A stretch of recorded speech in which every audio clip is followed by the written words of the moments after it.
ഇപ്പൊക്കെ ഇവിടെ നല്ല മഴയാണ്. രാവിലെ എന്നില്ല രാത്രി എന്നില്ല. എന്നാലും രാവിലേനെ അപേക്ഷിച്ച് രാത്രി തന്നെയാണ് നല്ല മഴ വരിക.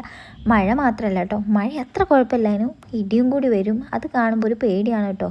ഈ പേടിയുള്ളവരൊന്ന് കമൻറ്റ് ചെയ്യണേ. മാത്രമല്ല നിങ്ങളുടെ നാട്ടിലേക്ക് എങ്ങനെയാണ്, ഉണ്ടോ ഇല്ലയോ എന്നൊക്കെ കമൻറ്റ് ചെയ്യണം കേട്ടോ. കാരണം ഞാനിങ്ങനെ മഴ കണ്ടുകൊണ്ടിരിക്കുമ്പോഴാണ് അച്ഛൻ വന്നിട്ട് ഒരു സാധനം കാണിച്ചു തരാമെന്ന് പറഞ്ഞു പോകുന്നപ്പോഴേ എനിക്കറിയാം ലക്കീനെ കാണിച്ചു തരാനായിരിക്കും. കാരണം ലക്കീനെ എവിടെയും കാണാനില്ല. ഇവൻ അങ്ങനെയാണ്, ഇടിയെടുത്താൽ പിന്നെ ഇവൻ്റെ അഡ്രസ്സ് ഉണ്ടാവില്ല. നമുക്കറിയാം പുറത്തേക്കൊക്കെ എന്തായാലും പോകില്ല എന്ന്. അതിനുള്ള ധൈര്യമൊന്നും ഇവൻ അയക്കില്ല കേട്ടോ.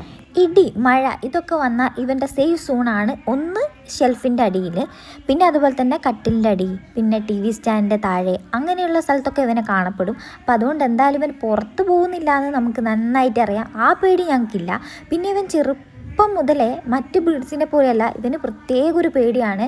എന്തിന്, വീട്ടിൽ കിച്ചണിൽ നമ്മൾ മിക്സി യൂസ് ചെയ്യൂലേ, ആ ഒരു സമയത്തേക്ക് ഇവനെ പിന്നെ കാണൂല, കൺവട്ടത്തുണ്ടാവില്ല. ആദ്യമൊക്കെ ഞങ്ങൾ പേടിക്കുന്നുണ്ടായിരുന്നു. ഇപ്പം നമുക്ക് ശീലമായി, അതുകൊണ്ട് പ്രശ്നമില്ല.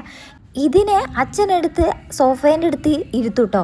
അപ്പോൾ കുറച്ച് കഴിയുമ്പോൾ കാണൂല. അപ്പം നമ്മൾ നോക്കി വരുമ്പോൾ ഇവിടെ ഉണ്ടാവും കേട്ടോ. എന്താ ചെയ്യുക, ഇവൻ ഇങ്ങനെയാണ് കേട്ടോ. കുറച്ച് കഴിയുമ്പോൾ ഇവൻ്റെ ഒരു കളിയുണ്ട്. ഞാൻ കുറച്ച് സ്പീഡിലിട്ടിട്ട് നിങ്ങളെ കാണിച്ചു തരാം കേട്ടോ. ഇത് കണ്ടില്ലേ, ഇവൻ ഞാൻ അങ്ങോട്ട് വരണോ ഇങ്ങോട്ട് വരണോ എന്നുള്ള ഡൗട്ടിലാണേ. ലാസ്റ്റ് ഒരു വിധത്തിൽ അച്ഛൻ കയ്യിലൊക്കെ വെച്ചിട്ടുണ്ട്. അച്ഛൻ്റെ അടുത്ത് ഇവൻ സേഫാണ് കേട്ടോ. പക്ഷെ നിങ്ങൾക്കൊരു കാര്യം കാണിച്ചു തരാം കേട്ടോ.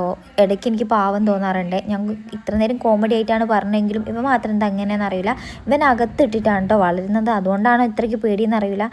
ഈ ഡോഗ്സിനൊക്കെ ഇങ്ങനെയാണല്ലോ, കേൾവി ശക്തി കൂടുതലായതുകൊണ്ടാണെന്ന് തോന്നുന്നു. നല്ല രീതിയിൽ വിറയ്ക്കുന്നുണ്ട് കേട്ടോ. എന്തായാലും ഇത്രയേ ഉള്ളൂ ഇന്നത്തെ വീഡിയോ. ഇവനൊന്ന് കൂളാക്കട്ടെ ഞങ്ങൾ. അപ്പോൾ അടുത്ത വീഡിയോ കാണാം. ബൈ.